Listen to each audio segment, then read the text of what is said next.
Well, welcome everybody. I want to thank you for coming today. Mike Schultz from Brewster, Kansas, Cool Committee Chairman. We've got a lot going on. I've got 15 minutes, so it's going to be a pretty fast presentation. Hopefully you'll pick up some information that's of value to you. We got the MCool stuff that's going on right now, and Bill touched on it yesterday a little bit. As you can see on the slide, House Bill number 7291 and the Senate Bill 2716 are important. It would change, and it would also address the issues of the WTO trade law, arbitrated case deal that we should have had, as we've all talked about that before. It's about inserting a few words of beef and ground beef back into the existing 2002 MCool law. So it should take effect, as Bill said, within 1 year. So that would be a positive deal for the passage of that. Both of those bills were bipartisan. I've listed on there the people that supported the bill and got it started. The problem we're having is we can't get co-sponsors. It just infuriates me the Kansas representatives and senators won't step up and sign on to these bills. Same thing probably with you guys from Oklahoma and Chad from Texas. I mean, we need to get more people involved to get on board with us, and so it's been a real fight. You know, I guess my biggest deal on the bottom line was these people have been missing in action, and they don't understand what's at stake here. I've said before, and some of this is repetitive, but do we legislate or litigate? The statement to remember about agriculture issues, and it was by David Dominic years ago.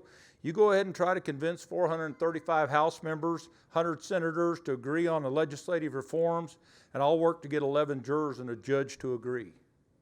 And I still think that quote has some merit, so as we go forward, you know, I know we get accused of litigating a lot, but it seems like that's been a better alternative for us at times.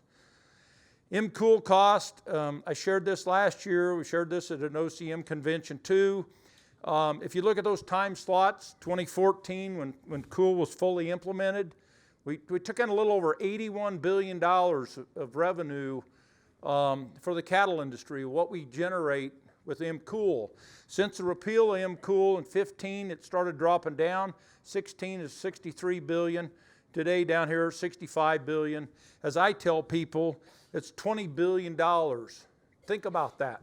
And why I say that is on this slide, and you've seen this before, the cattle feeders pricing and then the retail beef pricing. If you look at 2014 when we were at $81 billion and you look where we're at today, it's even more than that. So those are important numbers to remember. I call it disconnected. That's what it is. You know, and they say that the 14 numbers, this was just stuff I kind of put together because I think it's important. The low cattle numbers were the reason for high cattle prices in 2014. Everybody heard that, but they forgot about the effects of imports. So Brazil beef imports are still coming in and going to be stronger yet. You know, a year ago, I think I reported they did 153 million 153% increase in imports. So that's important. The loss of producer money is the loss of political power in that area, and it's the loss of money in our rural communities. We need to address that. You hear about declining cattle numbers due to the drought now, which they say should have been more, 4 more years of good prices. From a Kansas Farmer magazine this last week, 2022, Scott Brown, University of Missouri. Have you heard that before? You know, we heard that in 2014. They once never talk about the increased beef imports to fill that void with unmarked foreign beef imports, do they? And you believe that more imports will be good for our industry? I disagree with that too. So this is what I want to really hit the point on here. Brazilian foreign government money and intrusion into our market. Projections, as I stated here, by the Brazilian Beef Export Association predict that the cattle numbers in South America country will expand by an unprecedented 24 million head by 2023, or 2030, excuse me.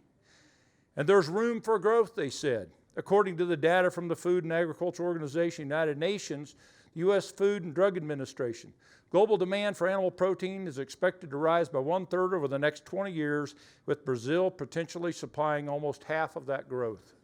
With a cattle herd of approximately 232 million head, and they're almost to 20% of its production destined for foreign markets.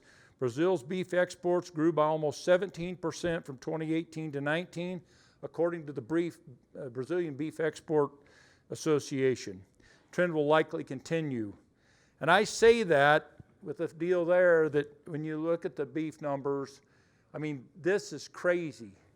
Imports from Brazil, 356%, people. This is not a joke. So this is serious. We need to look at that. This thing is loaded to come in. 24 million head. We have 34 million cows. Do the math. They almost match our herd size in one 10-year span by their increase of what they produce. World cattle inventories again. There they show recently 252 million head of cattle in Brazil. India has a lot, but they don't slaughter them. Mexican cattle history, just a little bit. Their herd's declining. Everybody seems to be in a decline except Brazil. Canadian 20-year cow herd numbers again, same thing, showing decline. Their markets, most of it's coming here. 74% of what they produce comes to the United States. The U.S. ITC trade case, and I can't ever forget this line, but a small supply of imports can dramatically affect the domestic cattle market. It still holds true today, and what did we just show you with 360% increases? So this is really concerning to me. We need to pay attention to it. Bill shared this market earlier yesterday about the effects of imports. Every time we get a price rally, they dump in more imports to capture that price, and therefore it really disrupts our cattle market. Why USDA facilitates imports was, as Bill said earlier too, the imports of commodity generally serve to increase the net social welfare, and we found that to be a big lie. They just keep increasing prices.